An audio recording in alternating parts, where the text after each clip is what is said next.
Alors, pour ceux qui nous suivent de l'extérieur, qui n'ont pas pu être avec nous, ils peuvent nous suivre par ces deux moyens. Mais si tu as la possibilité de venir là, il faut venir là.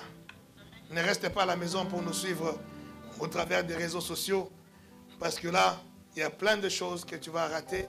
Entre autres, dans la communion fraternelle, il y a une bénédiction qui t'est destinée. Alléluia. Éphésiens chapitre 6, verset 13. À partir du verset 13. C'est pourquoi, t'es dit?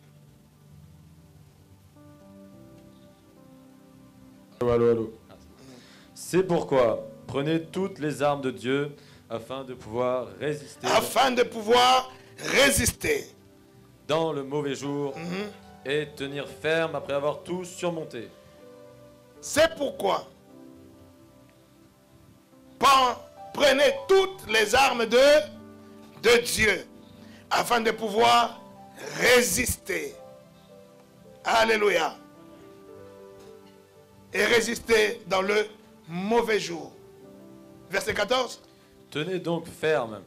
Ayez à vos reins la vérité pour ceinture. Ayez à vos reins la vérité pour ceinture. On commence déjà à nous amener dans les armes de Dieu. Les armes que Dieu veut nous présenter. Pour les armes avec lesquelles nous devons combattre, nous, en tant qu'enfants de Dieu. En tant que chrétiens, nous allons combattre avec ces armes à lui. Alors il commence par nous présenter les armes. Et au fur et à mesure qu'il nous présente les armes, je veux que tu puisses saisir, que tu puisses comprendre, que tu puisses réaliser et enregistrer quelles sont ces armes et que représentent ces armes. Et il commence par la vérité pour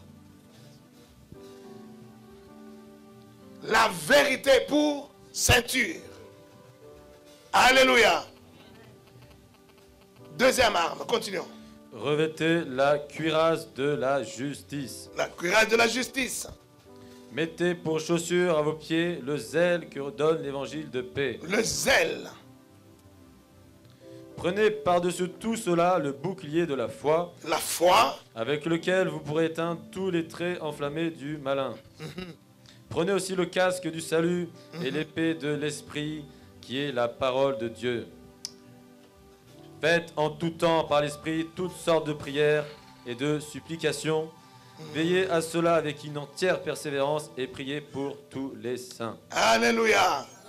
Est-ce qu'on peut acclamer la parole de Dieu?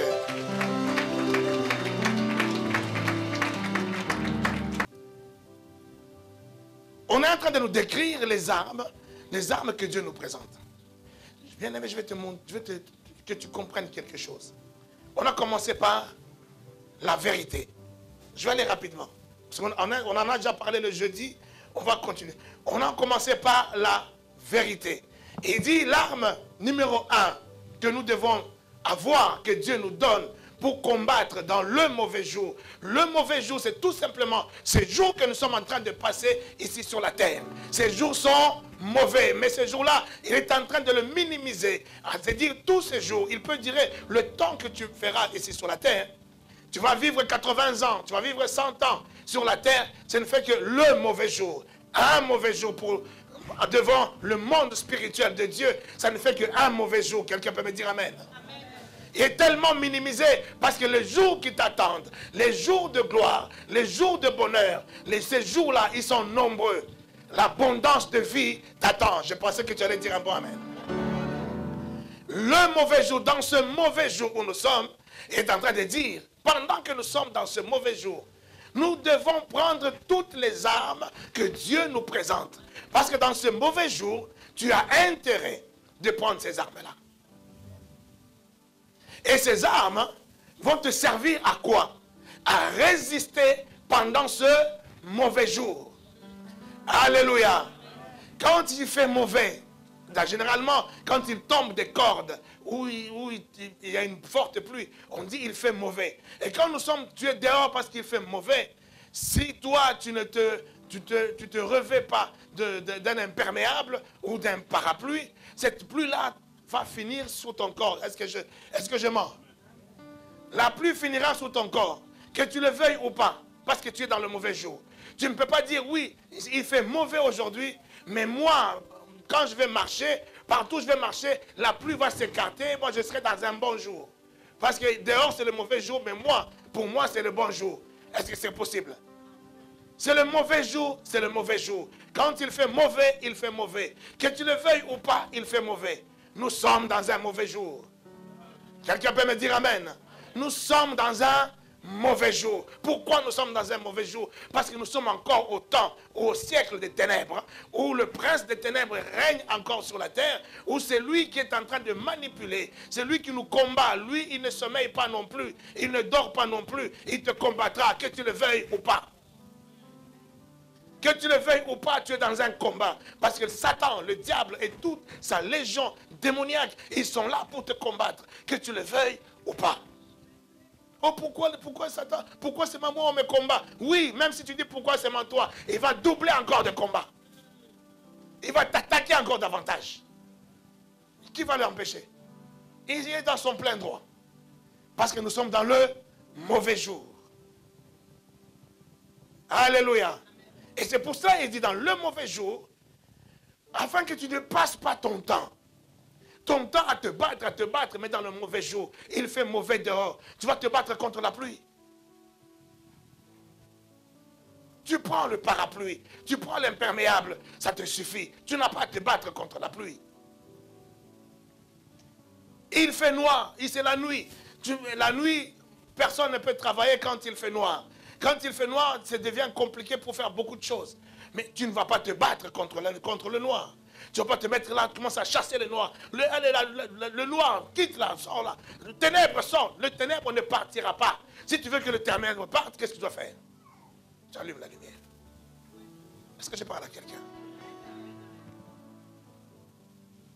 Ouais, non, on va chasser les ténèbres. Tu vas chasser les ténèbres jusqu'à fatiguer. Il ne partira pas.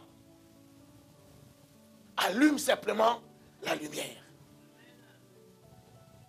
Et nous sommes dans le mauvais jour. Et c'est pour ça qu'il dit dans le mauvais jour où tu es. Je te donne une arme. Est-ce que toi tu ne pensais même pas que c'était une arme? Mais lui, il te dit c'est une arme. Il dit revêt-toi de la vérité pour ceinture. Alléluia. La Bible dit, le Seigneur Jésus lui-même, il dit, je suis le chemin, la vérité et la vie. Donc la vérité que tu dois prendre comme ceinture, cette vérité-là, c'est Jésus. Oh. Donne-moi un bon amen que j'avance. Alléluia. Dans Philippiens chapitre 3 au verset 9, il dit, et d'être trouvé en lui, non avec ma justice, celle qui vient de la loi. Ce n'est pas avec ma justice, celle qui vient parce que j'ai bien marché, parce que je n'ai pas commis d'impudicité, parce que moi, je n'ai pas commis les péchés, alors je deviens juste. Cette justice-là est impossible. Ce n'est pas à cause de ma justice, mais à cause de sa justice. La justice que nous obtenons par la foi, la justice de Jésus, nous sommes devenus justes. Et il dit, deuxième arme, vous avez pris la vérité comme ceinture, maintenant il dit, prends maintenant la cuirasse de la justice. Et la justice que tu dois prendre comme cuirasse, c'est encore une fois, c'est Jésus. Amen.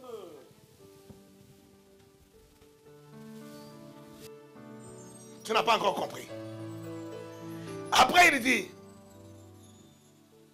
il y a un psaume qui disait, le psaume 69, 10, il disait, car le zèle de ta maison me dévore, et les outrages de ceux qui t'insultent tombent sur toi. Psaume 69, verset 10. Le Seigneur Jésus, ça c'était le psalmiste qui avait donné ça. Il dit, car, il dit prophétiquement, il dit, les ailes de ta maison me dévorent. Les outrages dans ta maison. Alors, il se trouve que le Seigneur Jésus, il vient au temple, il trouve des gens en train de faire du commerce au temple. Il est très fâché. Il prend le fouet, il chasse tout le monde. Il commence à se débattre. Tout le monde dit, mais qu'est-ce qu'il fait? Les gens sont habitués à jouer au temple, ils sont habitués à faire leur commerce au temple. Le temple est devenu quelque chose qui n'a plus de valeur, une valeur où les gens n'ont pas la crainte d'être au temple. Alléluia. Mais Jésus, quand il arrive, il voit, mais les gens sont dégradés. Les gens ne respectent plus rien. Il n'y a plus rien qui soit sacré maintenant dans ce monde. Même au temple, les gens commencent à faire du commerce. Le Seigneur s'est énervé. Ça l'a outragé. Et il a pris un fouet. Il commence à fouetter tout le monde. Et les disciples maintenant qui étaient là, ils disent, mais qu'est-ce qu'il est en train de faire? Et c'est là qu'il se rappelle. Il dit, ah, nous nous rappelons que le psaume prophétiquement avait dit, le zèle de ta maison me dévore. Alléluia. Or, on lui dit, troisième arme, prenez les chaussures, les sandales, qui sont les ailes de l'évangile de paix. Donc les sandales, les ailes de l'évangile de paix, nous fait encore référence à qui? À Jésus. Dites amen que j'avance encore. Il nous dit encore, troisième arme, le bouclier. Il dit, prenez le bouclier de la foi. Or, la Bible nous dit, la foi vient de ce qu'on entend. Ce qu'on entend de la parole de Christ. Alléluia. La foi vient de ce qu'on entend de la parole de Christ. Ça veut dire, la foi vient de Jésus.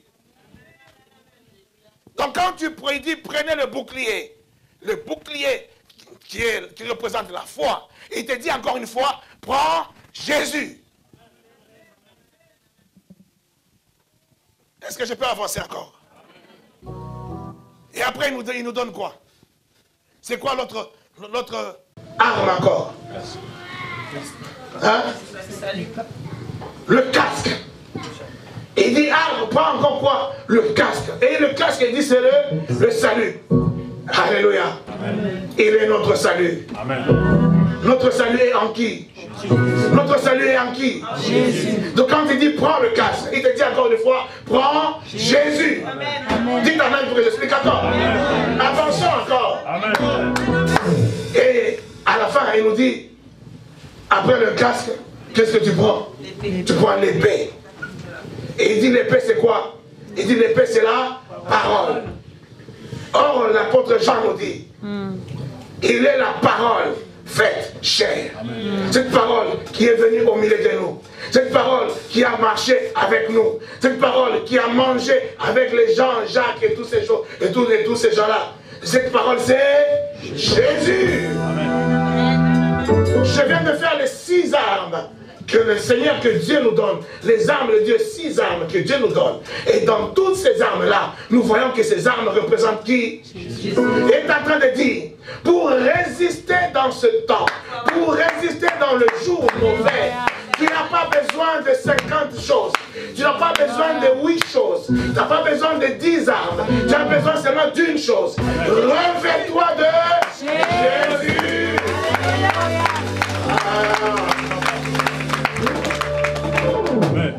Revêt-toi de Jésus. C'est comme si tu es maintenant, tu as ton parapluie, tu es en train de te promener, il y a la pluie, mais tu es tranquille parce que tu es revêtu de Jésus. Les jours sont mauvais, ils sont en train de tirailler dans tous les sens, mais toi tu es revêtu de Jésus. Ils te combattront, ils ne te gagneront pas. Ils te combattront, mais ils n'arriveront pas à t'avoir. Est-ce que je parle à quelqu'un? C'est comme si je parle à des vaincus. C'est pas possible. C'est pas possible. Les gens sont tellement... Non, mais... Je ne comprends pas aujourd'hui qu'est-ce qui se passe. Ça va, qu'est-ce qui se passe? Oh! Vous n'êtes pas content que je parle de Jésus? Amen. Vous voulez qu'on parle des démons? Ou qu'on parle des sorciers? Non. L'amour. Vous voulez qu'on parle de l'amour? Mais l'amour c'est Jésus. Vous voulez qu'on parle de quoi? Jésus. Quand on vient dans cette maison-là, Nous devons respecter déjà cette maison, que nous, même si c'est une maison faite de main d'homme, quand tu viens là, il faut respecter, avoir un peu de solennité, à se dire dans cette maison, nous venons chercher quelque chose, nous venons rencontrer quelqu'un, nous venons parler avec quelqu'un, et ce quelqu'un, ce n'est pas n'importe qui. Cette chair que vous voyez, ça ne sert pas, ça ne sert pas à venir me vendre moi. Ce n'est pas pour venir vendre quelqu'un, pour venir vendre mes exploits, venir vendre tout ça, je ne sais pas, mes choses, ma famille. Non, cette chair sert à venir élever le nom d'eux. Il n'y a pas de démons qui peuvent être élevés en ce lieu.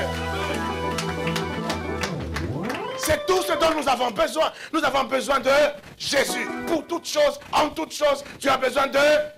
Élève Jésus dans ta vie chaque jour. Alléluia. Il dit, quand tu t'es revêtu de Jésus, c'est-à-dire tu es devenu une nouvelle créature.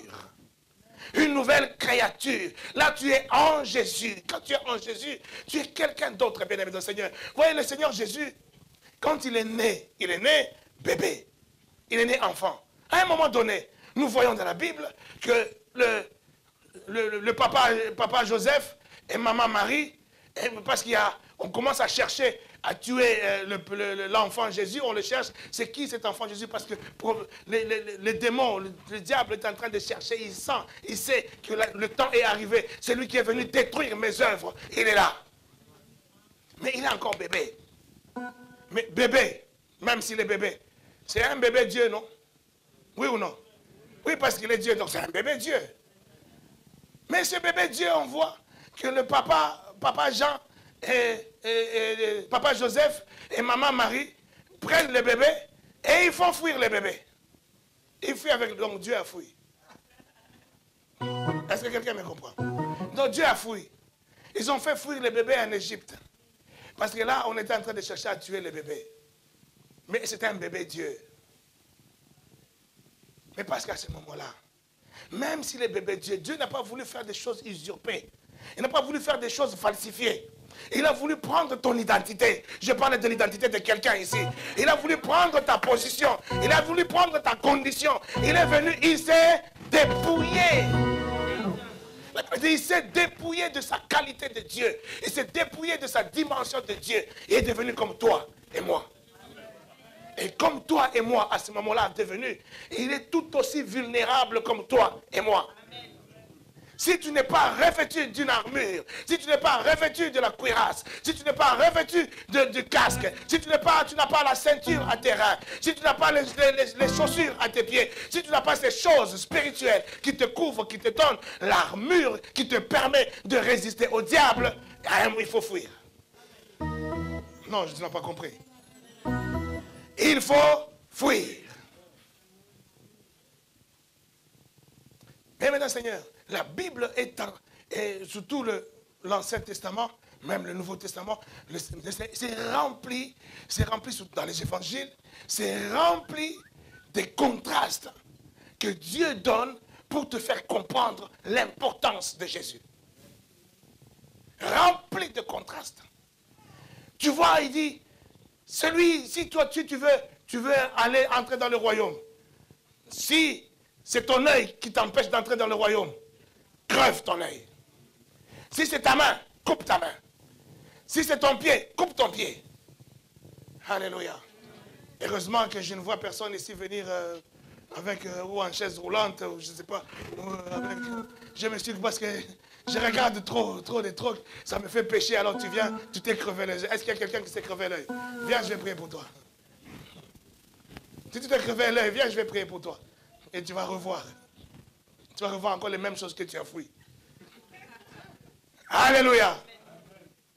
Heureusement qu'on ne vient pas à l'église comme ça. Parce que tout simplement, Dieu en donnant cela, est en train de donner un contraste. Un contraste, c'est quelque chose. C'est-à-dire, on te donne du noir pour que le blanc à côté soit véritablement blanc. Est-ce que tu comprends ce que je veux dire? On te donne du noir. Quand tu verras du blanc, tu sens ça, c'est du blanc. Parce que tellement le blanc est contrasté au noir, et là, tes yeux sont attirés par le blanc. Et il te donne ce tableau. Il dit, si tu veux être sauvé par toi-même, alors tu vas te mutiler. Tout ce qui t'amène à pouvoir pécher, coupe-le. Et là, peut-être encore que tu seras sauvé. Mais je t'offre maintenant, en contraste avec ce tableau noir, je t'offre une solution. Tu veux être sauvé? Regarde Jésus. Crois seulement. Crois seulement. Crois seulement. Une solution facile. Une solution très facile. Crois seulement en Jésus. Tu seras sauvé. Toi et ta famille. Quelqu'un peut me dire amen. Un contraste facile. Il est en train de te dire, regarde. Si tu veux te borner à ne pas croire en Jésus, regarde ce que tu cours. Tu en cours comme danger. Alléluia. Bien-aimé dans le Seigneur, Jésus doit être le tout de ta vie. Il ne doit pas être le premier de ta vie. Parce que si tu le mets en premier, il y aura un deuxième. Et s'il y a un deuxième, un jour ce deuxième-là sera important, juste de le mettre en premier. Et lui, tu le retourneras dans le deuxième. Est-ce que quelqu'un me comprend? Et il doit être le cœur de ta vie. Le centre de ta vie. Alléluia. Alléluia. Le cœur de ta vie. Le cœur, tu ne le mets pas ni en premier, ni en deuxième. Le cœur, tu le mets au centre de ta vie. Garde ton cœur plus que toute autre chose. Car c'est de ton cœur que vient, où découle la source de ta vie. Alléluia. Et ce cœur-là, c'est Jésus. Garde Jésus en toi. C'est de Jésus que découlera les sources de ta vie. Bien-aimé dans le Seigneur, quand tu es en Jésus, il fuit, mais petit, parce que dans cette condition-là, il n'est pas couvert. Il n'est pas couvert, bien que Dieu, mais il s'est dépouillé, il n'est pas couvert. On le voit grandir jusqu'à l'âge de 30 ans. Il ne fait rien. Oui ou non? Il ne fait rien. Parce qu'il ne veut pas risquer. Il n'est pas couvert. À quel moment maintenant il a été couvert? Luc 3, verset 22. Voilà à quel moment il a été couvert.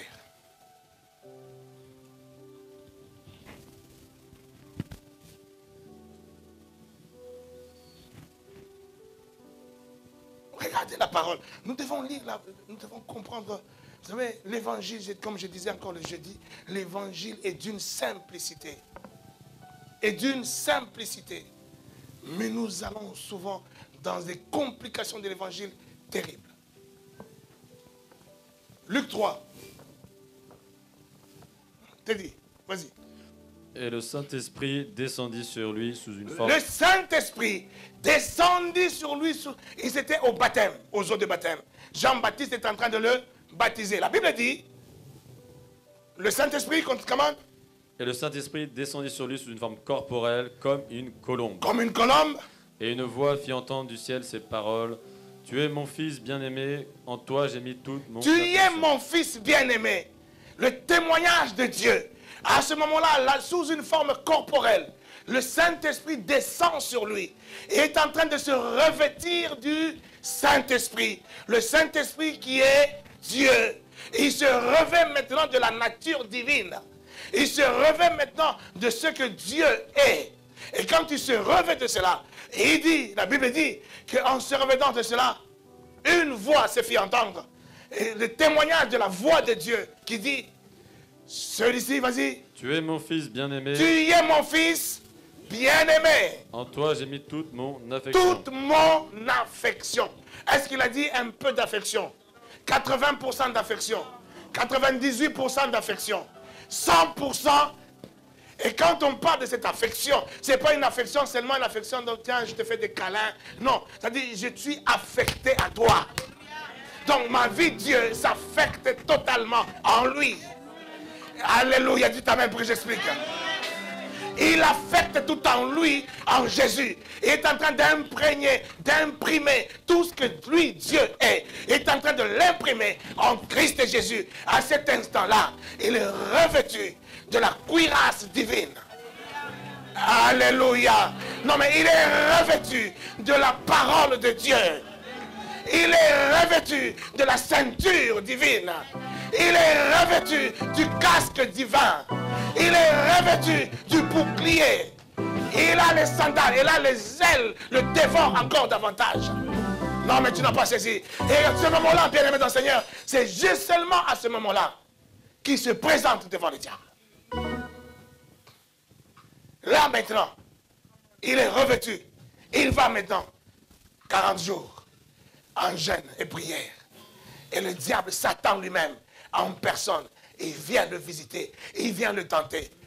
Bien-aimé dans le Seigneur, Dieu ne permettra pas que tu sois tenté au-delà de tes forces. Il ne permettra pas que l'ennemi vienne te faire tomber dans des choses dont tu n'es pas capable de résister. Parce que Dieu t'aime, tu n'as pas saisi. Non, parce que Dieu t'aime. Il t'aime. Tu as l'affection de Dieu. Est-ce que je parle à quelqu'un qui a l'affection de Dieu? Tu as l'affection. Il n'y a rien qui va changer ta vie. Rien ne va changer ta vie que la reconnaissance, la prise de mesure de l'affection de Dieu envers toi. Sinon, tu seras hypocrite.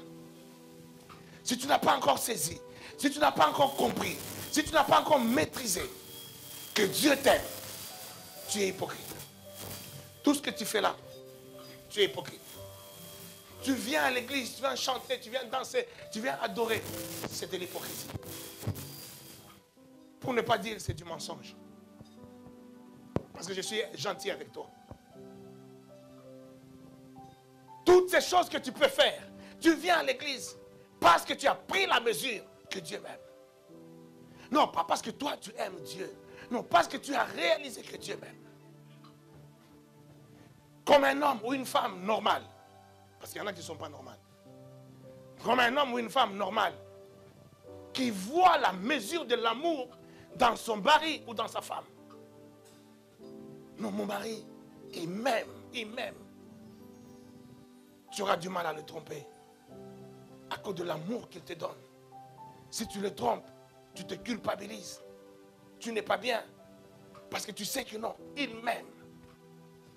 Et il me donne son amour. Mais le meilleur moyen pour l'ennemi, pour te dévier des bénédictions de ton couple, c'est de te faire comprendre que ton mari ne t'aime pas ou ta femme ne t'aime pas. Quelqu'un peut me dire amen.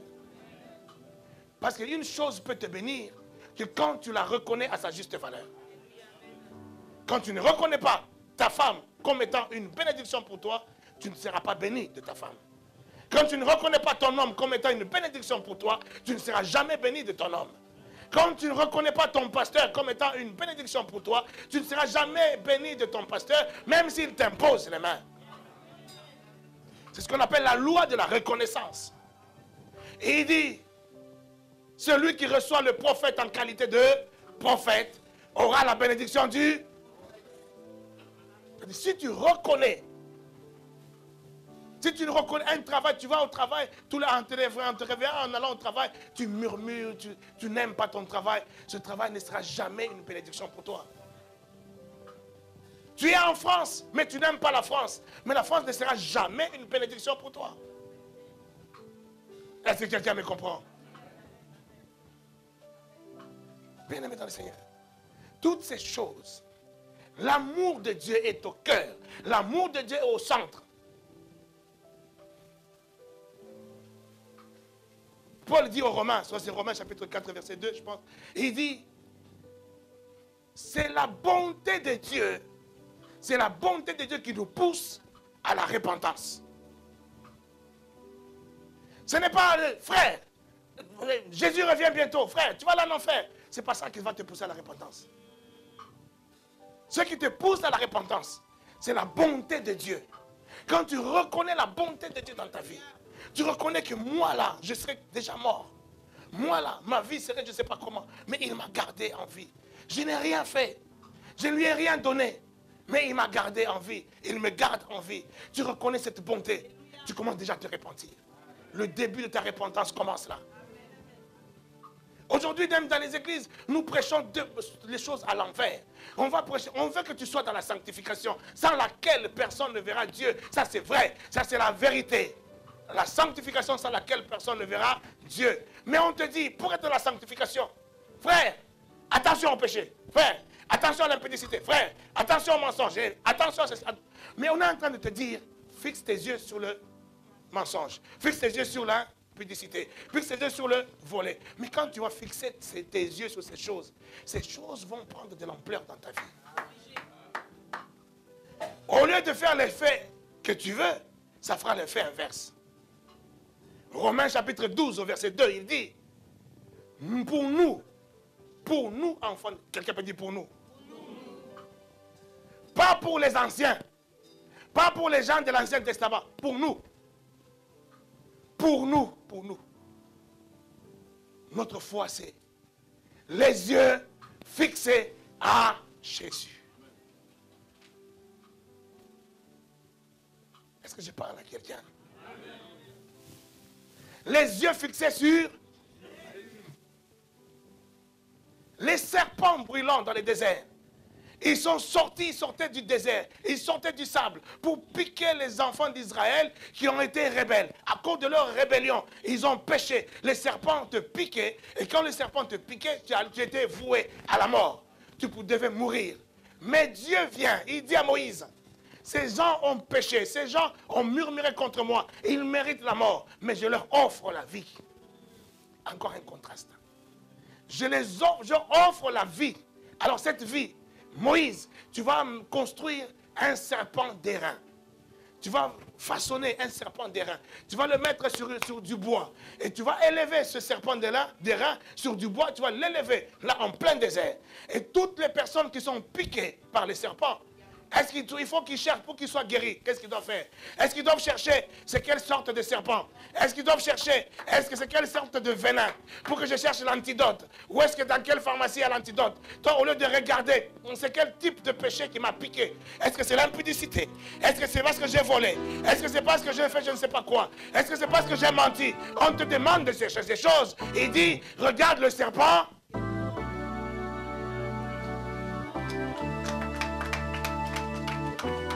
Et le serpent d'airain était une représentation de Jésus à la croix.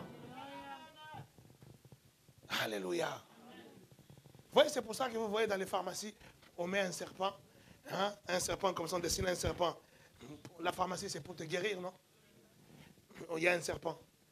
Même le monde, il a tiré son intelligence dans la Bible. C'est l'image du serpent d'airain qui donne la guérison. Au lieu de regarder là, regarde le serpent d'airain. Au lieu de chercher à comprendre, on te dit, frère, attention à ça, attention à ça. On te dit, frère, regarde à Jésus. Quand tu regardes à Jésus, tu vas découvrir tout l'amour qu'il a pour toi. Tu vas découvrir que toi, tu es incapable. C'est lui qui est capable. Tu vas découvrir que toi, tu n'es pas fort. C'est lui qui est fort. Tu vas découvrir que tu n'es pas puissant. C'est lui qui est puissant. Alléluia. Les yeux fixés sur. C'est ça, il dit, dans le mauvais jour. Si tu veux vivre, résister dans le mauvais jour, revêt-toi de... Lui-même, Jésus, il s'est revêtu du Saint-Esprit. Et là, il se présente maintenant devant le diable. Pendant 40 jours, le diable peut tenter. Il tente comme ça. Tu ne sais pas qui je suis. Je suis la parole. Il est écrit. Le diable dit, oh non, il est aussi écrit. Il dit, on ne tente pas Dieu. Donc, il sait qui je suis. Beaucoup de chrétiens ne savent même pas qui ils sont. Toi, tu sais que je m'appelle Mambouene, non, je m'appelle Mundibou, je m'appelle Kabongo. Toi, parce que c'est ton père qui t'a dit que tu t'appelles comme ça. Mais tu ne sais pas qu'est-ce que Dieu a dit que tu t'appelles. Comment Dieu t'appelle, tu ne le sais pas. Comment Dieu t'appelle? Mon fils bien-aimé. Mon fils bien-aimé. Il t'appelle Jésus. Oh. Non, mais c'est bizarre l'église. Hein? Je suis étonné quand je vois ça à l'église. Des gens qui sont là, qui ne savent même pas leur identité. Quand tu dis tu t'appelles Jésus, il dit ah bon? Ah bon, je m'appelle Jésus. Tu t'appelles Jésus.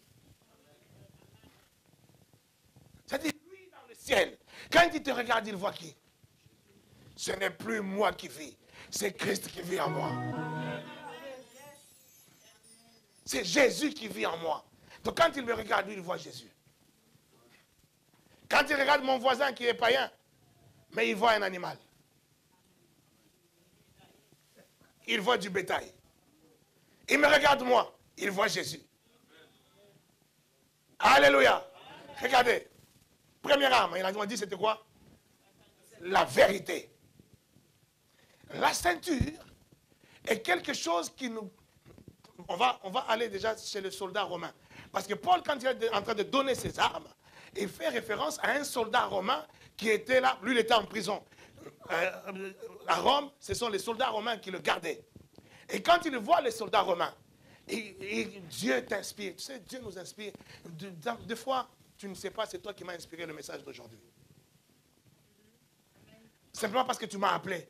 Papa, je ne comprends pas. Je sais si, quand tu m'appelles comme ça, Dieu commence à me parler. Tu vois son problème. Regarde ce problème-là. Donc, beaucoup de gens ont ces problèmes-là.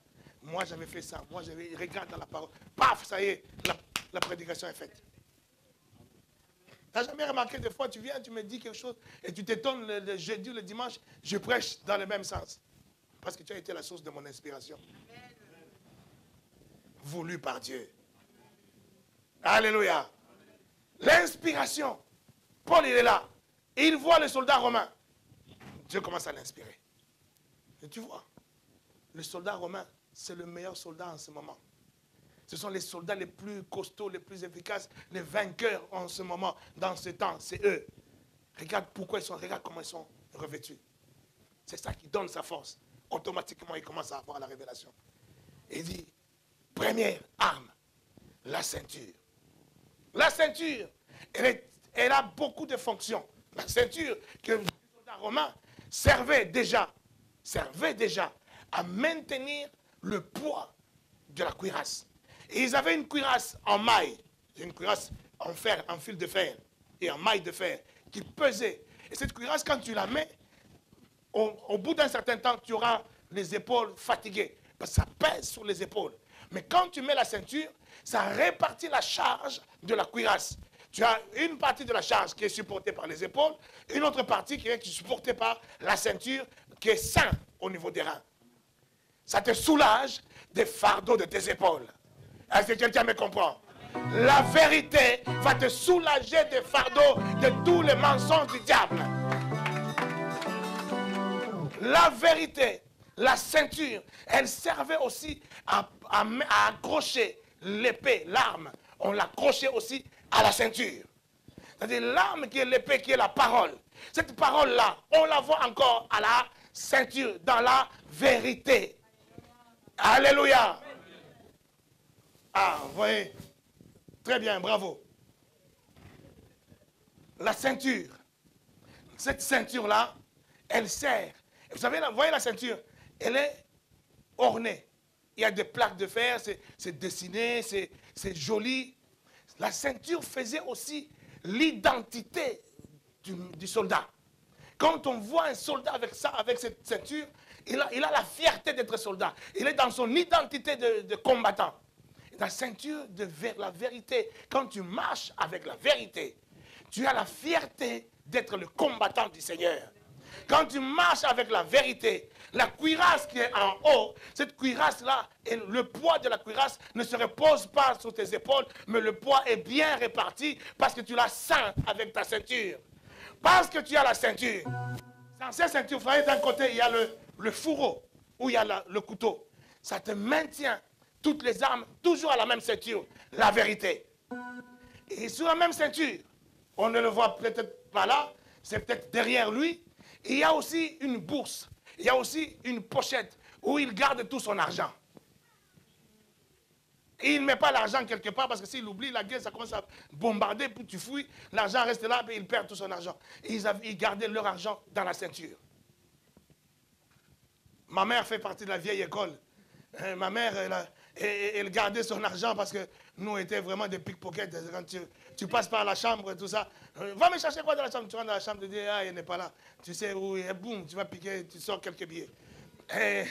Mais les mamans étaient très malines. Tu vois, quand c'est, non, ça, ces petits-là, ils peuvent faire des histoires. Tu vois, une vieille chaussette là, il met l'argent dedans, il enfile dedans, et puis elle va mettre ça comme ceinture. Ça garde ta richesse. Alléluia. Je suis en train de donner toutes quelques vertus de la ceinture. Cette ceinture, on nous dit, c'est quoi? C'est la vérité. La vérité pour ceinture. ça garde ta richesse, ça garde ta dignité d'homme, ta dignité de militaire, de combattant de Dieu. La ceinture répartie, te soulage du poids, du fardeau de la journée, du fardeau des problèmes que tu peux avoir. Ça t'en soulage, ça te fait porter aussi la parole prête à pouvoir rebondir dans le besoin où tu as besoin de la parole, tu as besoin d'attaquer, tu as besoin de prendre, et c'est la parole que tu as utilisée pour pouvoir prendre la chose que tu veux. Est-ce que quelqu'un me comprend? Je suis en train de parler à des hommes spirituels, oui ou non? Il dit, je suis la vérité. Je suis le chemin et la vie. La vérité, c'est Jésus. La vérité, ce n'est pas cette vérité-là qu'on vient te mentir. Ça, ce sont des mensonges. Quand on te dit, non, frère, il faut que tu connaisses la vérité. La vérité, c'est, tu vois, c'est dans ta famille. Il y a des liens jusqu'à Adam. Jusqu'au premier homme, il n'y a que des liens. Ce n'est pas ça la vérité. Est-ce que quelqu'un me comprend?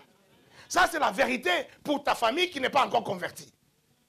Mais ce n'est pas la vérité à toi qui as reçu Jésus comme Seigneur et Sauveur. Tu es une nouvelle créature. Tu n'as pas de précédent, tu n'as pas d'antécédent, tu n'as pas quelque chose, tu n'as pas de lien. Le seul lien que tu as, c'est...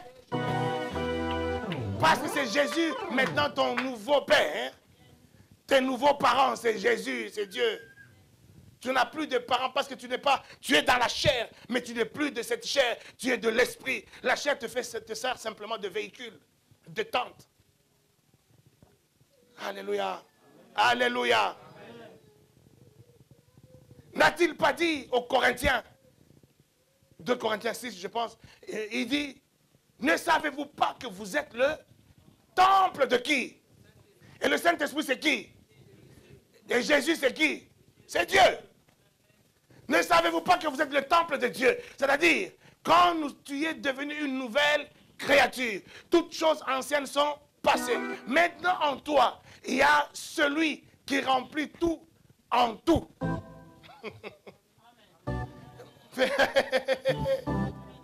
Rigole un peu, rigole un peu, rigole un peu. T'as pas envie de rigoler ou pas? Ces choses ne t'intéressent pas. Ça ne t'intéresse pas qu'on te dise que non.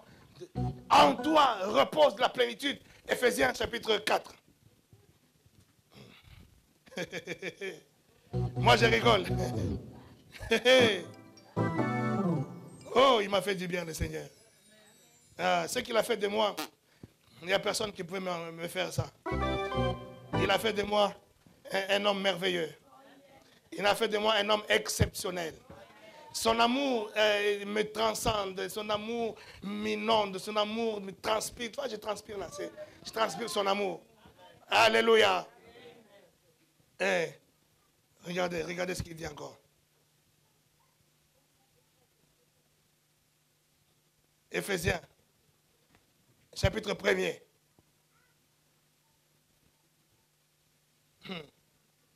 Écoutez la vérité. C'est ça la vérité. Hein?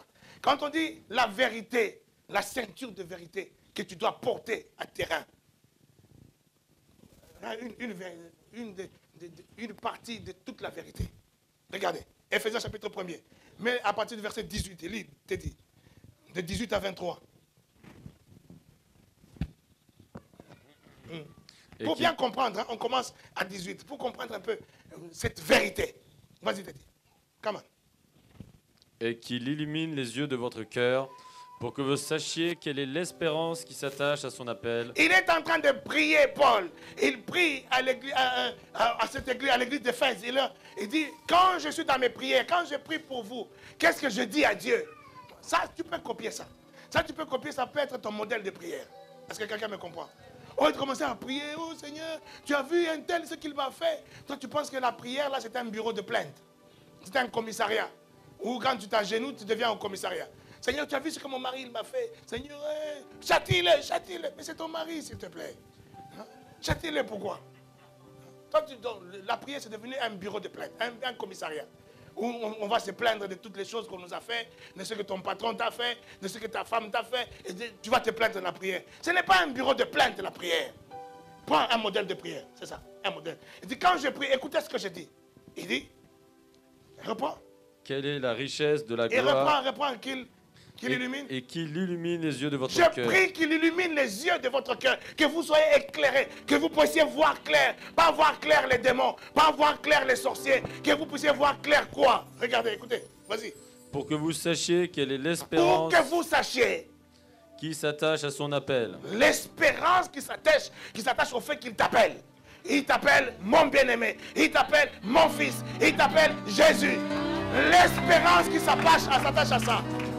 Continue, Teddy, continue. Quelle est la richesse de la gloire de son héritage qu'il réserve aux saints. Quelle est la richesse? Il te dit, je prie pour que Dieu t'ouvre les yeux, que tu vois ta richesse. Et quelle est envers nous qui croyons l'infinie grandeur de sa puissance, Toi qui crois à la grande puissance qui est en lui. se manifestant avec efficacité par la vertu de sa force. Bien aimé, aujourd'hui, qu'est-ce qu'on entend? Et je suis étonné encore une fois. Quand j'ouvre la télé ou l'internet, j'entends de certaines prédications, ça m'étonne. Comment on peut dire ce genre de choses? Il nous dit, ouvre tes yeux.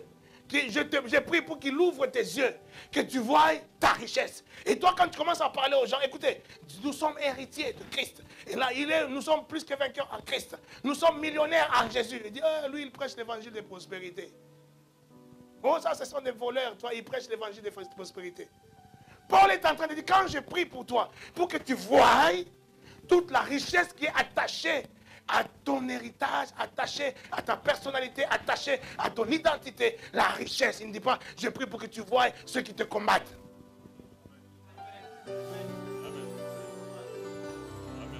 Continue, te dit. Il l'a déployé en Christ, en le ressuscitant des morts et en le faisant asseoir à sa droite. Au lieu de voir ce qu'il a fait en Christ. Ah, écoutez bien. Il a fait quelque chose en Jésus. Toi, quand tu pries, tu dis, je suis en quoi? Tu es en Albert. Ou tu es en Ruffin. Tu dis non, en Jésus, non. Je suis en Jésus. Et il dit, pour que tu voies ce qui se passe en Jésus. Si tu es en Jésus, comprends d'abord, connais d'abord ce qui est en Jésus, automatiquement tu connaîtras ce qui est en toi. Alléluia. Et il dit maintenant en Jésus, il a déployé en Christ en le ressuscitant il des morts. Il a déployé en Christ le ressuscitant. Il a déployé quoi? La toute puissance, la force, une puissance incommensurable. Et cette puissance qu'il a ressuscité d'entre les morts. Je déclare que cette puissance ressuscitera tout ce qui est mort dans ta vie au nom de Jésus. Amen. Je déclare que si tu es en Jésus, les choses qui ont été mortes seront ressuscitées. Amen. Si c'est ton mariage qui était mort, je le déclare ressuscité au nom de Jésus. Tes projets qui sont morts, ils soient ressuscités au nom de Jésus.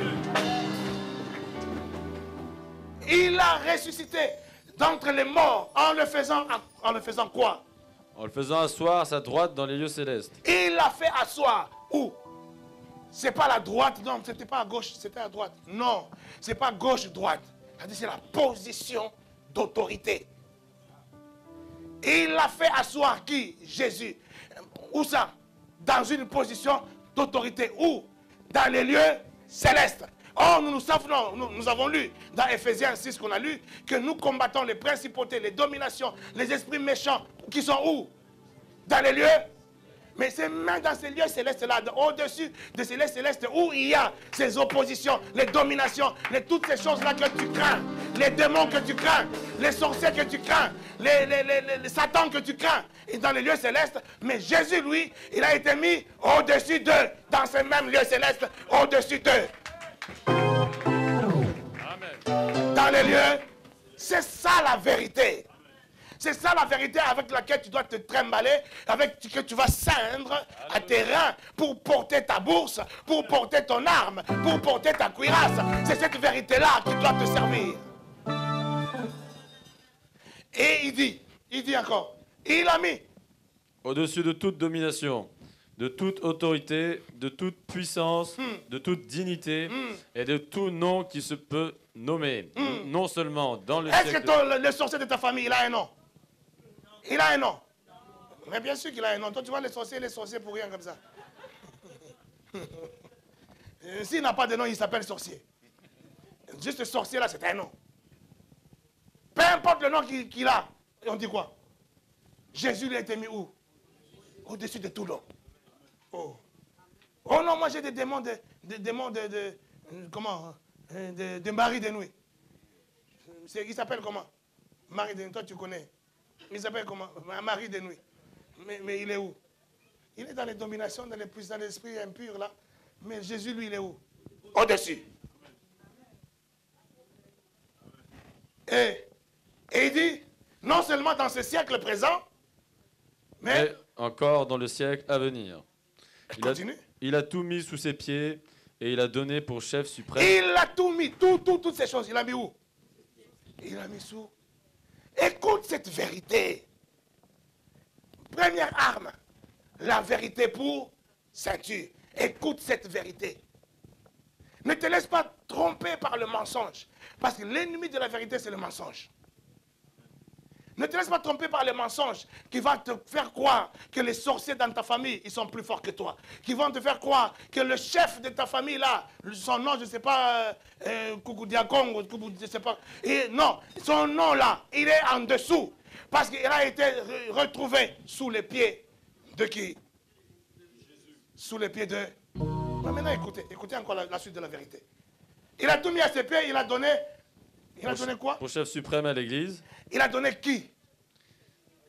Il a donné Jésus comme chef suprême.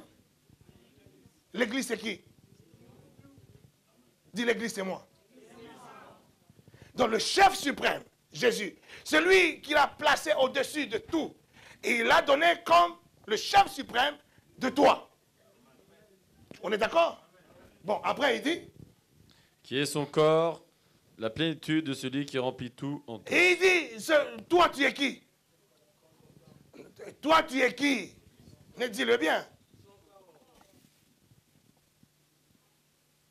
Non, est-ce que... toi, tu es là à l'église, là, tu es là à l'église. Ta tête est là à l'église. Tes pieds sont chez toi. Non, dis-moi peut-être. Je ne sais pas, peut-être. Tu es là, moi je te vois comme ça, c'est ta tête seulement. Mais ton ventre est chez toi. Et il est en train de préparer à manger chez toi. Mais c'est seulement ta tête qui est ici.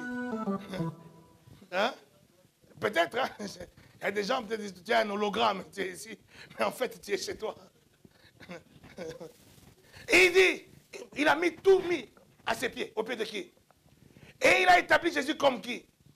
Comme chef de l'église, dont l'église est le corps. Et lui, il est...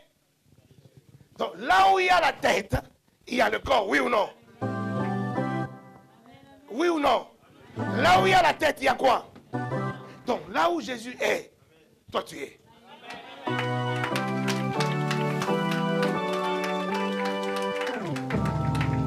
Mais comment tu peux accepter le mensonge qui te dit que les sorciers de ta famille, dès qu'on dit, tante, je ne sais pas qui, il vient là. Hey, qui est la sorcière là? Non, non, cachez-vous, cachez-vous.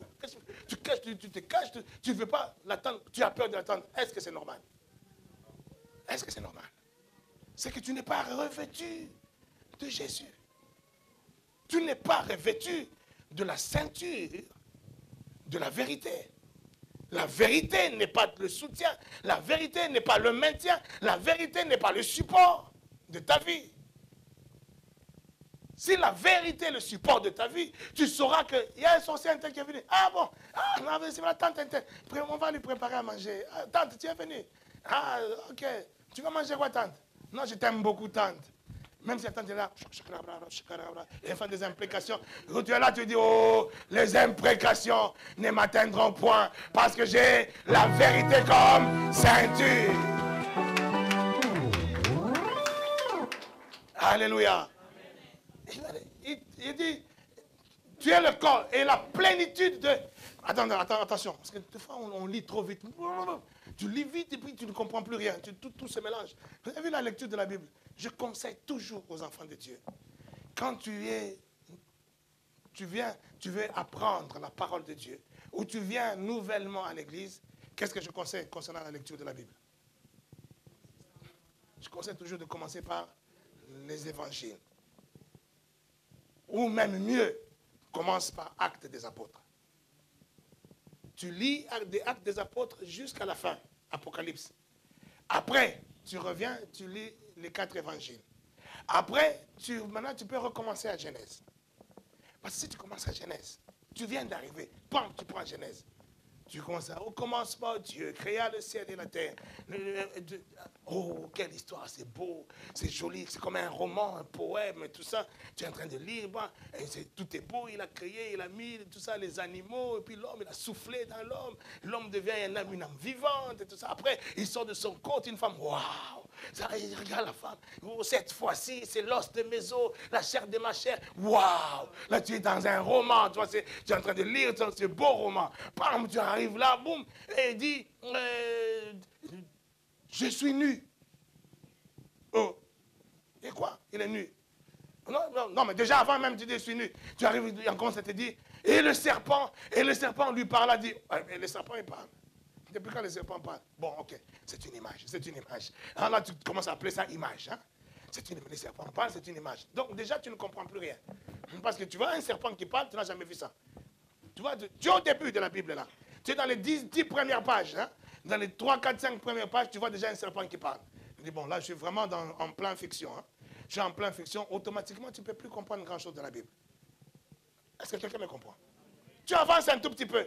Voilà, le serpent a parlé. Parce que le serpent a parlé, poum, donc, on les a chassés. L'histoire commence à devenir corsée.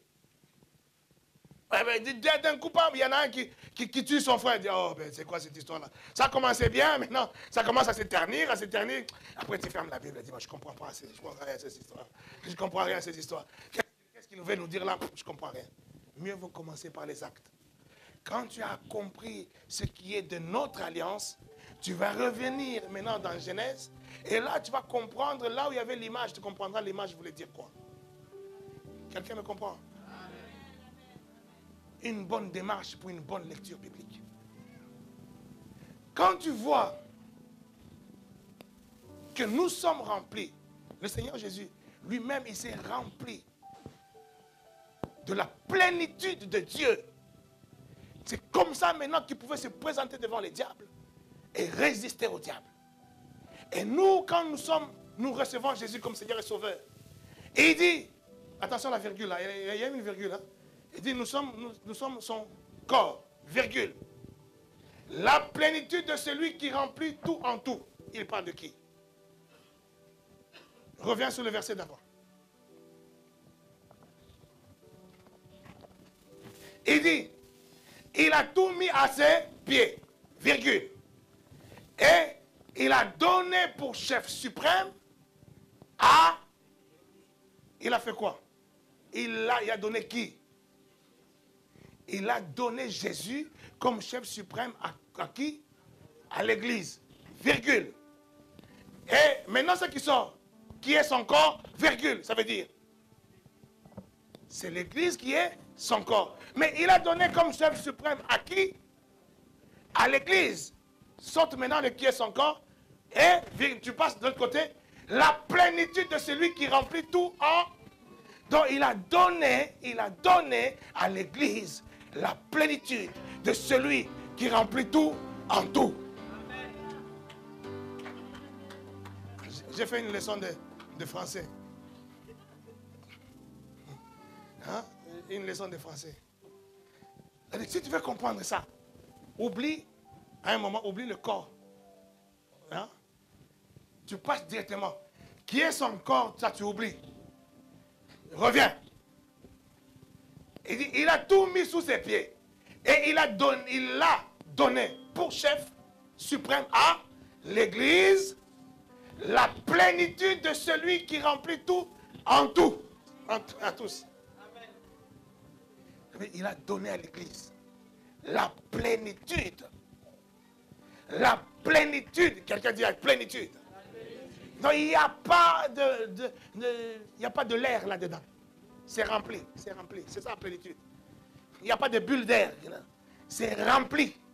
La plénitude de celui qui remplit tout. En qui? En tous.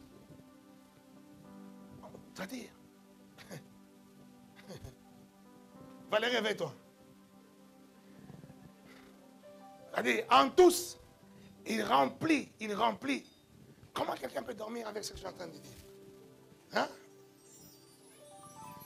Démon, sort de ce corps au nom de Jésus.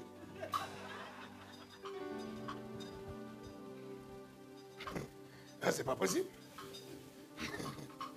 C'est pas possible. Alléluia. Il remplit tout. En tout, c'est-à-dire, c'est plein. Je ne sais pas si tu me saisis. C'est-à-dire, la bouteille est pleine. La bouteille là, on a mis l'eau dans la bouteille. C'est devenu plein. Il n'y a même plus de bulles d'air. Il n'y a plus. C'est plein, rabord, plein. Et cette plénitude-là, c'est quoi? Le Saint-Esprit, Jésus, Dieu. Et cette plénitude-là, elle est où? En tous. Quelqu'un devait dire Alléluia. Quelqu'un allait même venir donner une offrande.